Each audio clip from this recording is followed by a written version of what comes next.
If you want a better behaved dog, do these 5 things and I promise you, you will see a better relationship with your dog for the better. Number 1, the art of attention. The art of attention is one of the most simplest things that anybody can do with their dog. It's very, very straightforward. Before you give your dog anything fun or exciting, before going for a walk, before letting them off the lead, before putting their bowl down to feed them, before giving them a treat, before throwing their ball, getting them in and out of the car, letting them in and out of the garden. Basically, before you give your dog anything that they desire, that they want, you wait for eye contact. Once you have your dog's attention, everything else you teach them is easier. All you have to do, guys, is wait. We don't ask them to look at us. We don't go, watch me. The reason being is many times when you ask the dog to do that and they don't understand, you can actually force them to not look at you more. We want to capture this. We want it to be more natural. We want the dog to learn that that eye contact gets them everything. It makes you more important. It makes you more relevant. It makes you the center of the dog's universe. Now, once the dog understands this, once the dog is in the habit of looking at you to get what it wants, then if you want to, you can add in a watch me, a look at me command, and you'll find it to be so much more reliable. The art of attention is something that you want to make a lifestyle. You don't want to set aside 5 minutes here, 5 minutes there. You want to make this a habit, a really good habit that becomes second nature. Art of attention, guys, game changer. Number 2, and this is so simple, guys, keep your dog on a lead inside and outside the house. So many incidences occur when your dog runs over to something and you can't stop it, or your dog's in the garden and you're calling it and it's not listening, or it picks up something that it shouldn't have and runs away. By keeping your dog on a lead inside and outside the house, you maintain that control. You maintain that leverage. It means if you want the dog off of something and it doesn't quite understand off, you can lead your dog off of something conflict free. It means if you call your dog outside and it's not listening, you can step on that lead. You can pick it up. You can make it happen so the dog learns there's no negotiations. You can also practice leading your dog around the house, getting your dog more comfortable on that lead. It helps you prevent your dog running out the front door, jumping all over your guests. When someone knocks on your door, you can pick up that lead. You can keep your dog next to you until it's calm, and then you can let it go over to your guests. If your dog jumps all over you, you can pick up the lead. You can interrupt it. Now, for safety reasons, guys, when you can't supervise your dog, take the lead off. But get yourself an indoor training lead or a puppy lead. It should be thin, lightweight, the dog can drag it around the house. Or you can get yourself a grab handle lead that attaches to their collar. Outside, you want to use a 30-foot lead to give your dog freedom, but freedom safely until they can come away from it. Do you have to use a lead in the house forever? No. But if you use it in the beginning, whether it's a puppy or a rescue dog, you start the relationship the right way. Using a lead, guys, game changer. Number 3, exercise. It sounds simple, yet so many dogs on this planet are under-exercised. So many dogs that come to the training center are not getting enough exercise. It doesn't matter what you do with your dog, guys, if it's not having its energy levels met, if it's not getting enough exercise, all of that energy has to go somewhere. Excessive barking, destructive behavior, other general nuisance behaviors. These can often be traced back to lack of exercise. Most healthy adult dogs need between 1 and 2 hours exercise a day. Breeds like a greyhound maybe need a little less. Breeds like a mastiff, little less. Breeds like Dobermans, Belgian Malinois, maybe a little bit more. But proper exercise is key to a happy, healthy dog. Now, exercise isn't just going to the same place and letting your dog run around like a blue-ass fly. Exercise consists of mental and physical stimulation. So what is mental stimulation? Mental stimulation is getting that dog's brain engaged. This seems to be something that a lot of people struggle with, but you really don't have to struggle, guys. It's very, very straightforward. Anytime you get your dog to do something, whether that's some basic obedience, sit, down, come, heel, whether that's hiding their favorite toy, hiding their food, getting them to search for it, even taking your dog to a new place and letting them sniff. We call this a sniffari.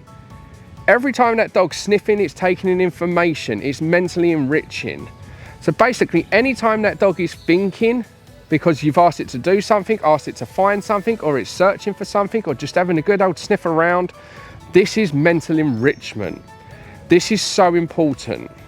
Physical exercise, that's pretty much self-explanatory. That's getting the blood pumping. That's getting the body moving. Whether that's a nice long stroll, whether that's the dog chasing something, whether it's playing with another dog, just getting that body moving.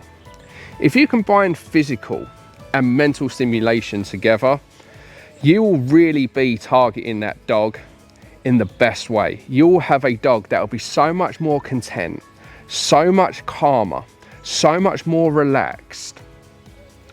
Mix it up as well, guys. If your dog's sociable and it has a dog friend, let it play with that dog friend, but not every day.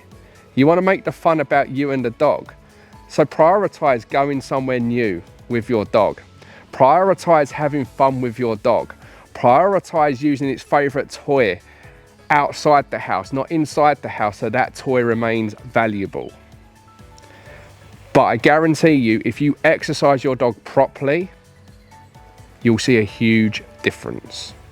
And if your dog is reactive and you're struggling to exercise it, get an enclosed field, yeah? Or hire a dog trainer. It will benefit both you and your dog. On our YouTube channel, we have countless reactivity videos, and we also have a Southend Dog Training app that you can download, speak to a dog trainer as much as you like, day or night, and get access to all of our training tutorials. Number 4.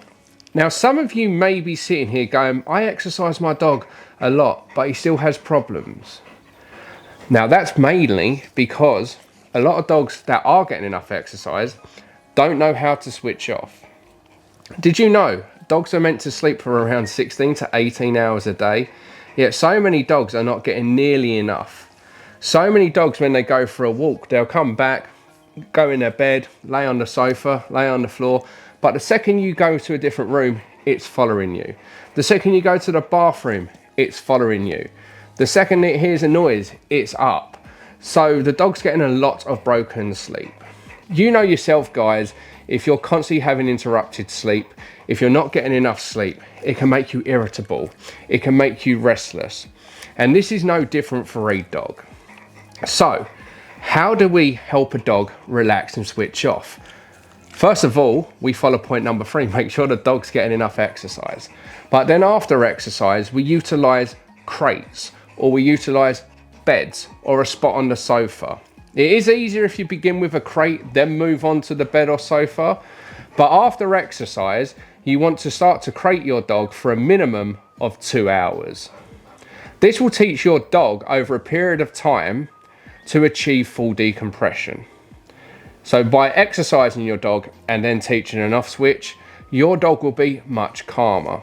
So things like barking at anybody walking past your house, things like barking at every single noise they hear, things like separation anxiety will improve massively. If you want to take it one step further as well, crate your dog or stick them in their bed whilst you're eating. This will teach the dog to be calm when food's around. This will avoid accidents like them stealing food from your children, or grabbing food that falls off the side or off of your plate, food that could be potentially harmful to your dog. Dogs' respect around food is massive. Teaching your dog what to do when food around is massive. So if we crate our dog when we're eating, when food's being prepared, and we crate our dog after exercise, our dog learns how to switch off after or during certain activities. Now, the beauty of this is we've also created a safe space for our dog. A place our dog can go when the world might be getting a little bit too hectic. Maybe when fireworks are going off. If your dog has that spot you can send them to that they know is how to switch off, you can use that to help your anxious dog relax. You can use that if your dog's getting up to no good. You can use that if your dog's experiencing a stressful ordeal like fireworks. An off switch is so important. Remember, let sleeping dogs lie. That's a saying for a reason. Remember, dogs are meant to sleep for 16 to 18 hours a day. Number 5, waiting. That's right. Our inability to wait is why dogs will often have so many issues. Our inability to wait before we greet them when we come in the house. Our inability to wait before we stroke the dog. Our inability to wait before we give the dog something that they want. Before we go for a walk. Before letting them off the lead. Our inability to wait before the dog gets what the dog desires is why the dog will often exhibit unwanted behaviour. For example, if your dog is jumping up and down and you open the door and it drags you through the door for a walk, if you had just slowed down, waited a few minutes until the dog was calm and then went for a walk, you'd see a notable difference. If your dog jumps up for attention, whines for attention, nudges you for attention, paws at you for attention, and you give the dog that attention it's looking for, your dog will exhibit these behaviours in order to get that attention. If your dog's whining at you and you wait until it's silent, whether that's 5 minutes, 10 minutes, whether that's 10 seconds, and then you give the dog what it wants, your dog will learn that silence gets them what it wants. If your dog sits nicely next to you and you stroke it, versus your dog jumping up and you stroke it, your dog will offer you that behaviour. Our inability to wait is why dogs have such poor impulse control.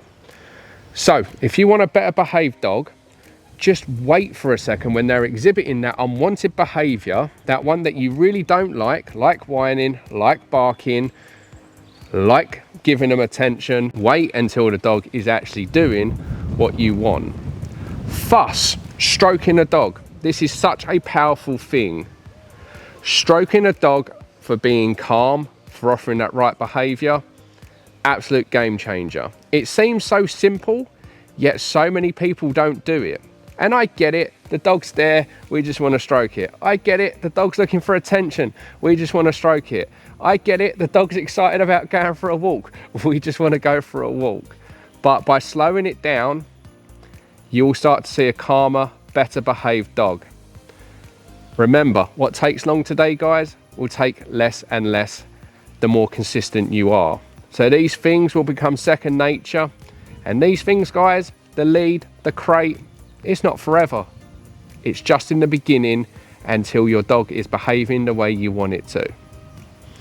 If you enjoyed this video, guys, don't forget to give us a thumbs up, to hit that subscribe button. It's completely free to subscribe. It may not mean like a lot to you, but it means absolutely everything to us. And if you're struggling with your dog, don't forget, download the Southend Dog Training app. You can get access to a dog trainer in your pocket, day or night, as well as access to all of our training tutorials. See you on the next one.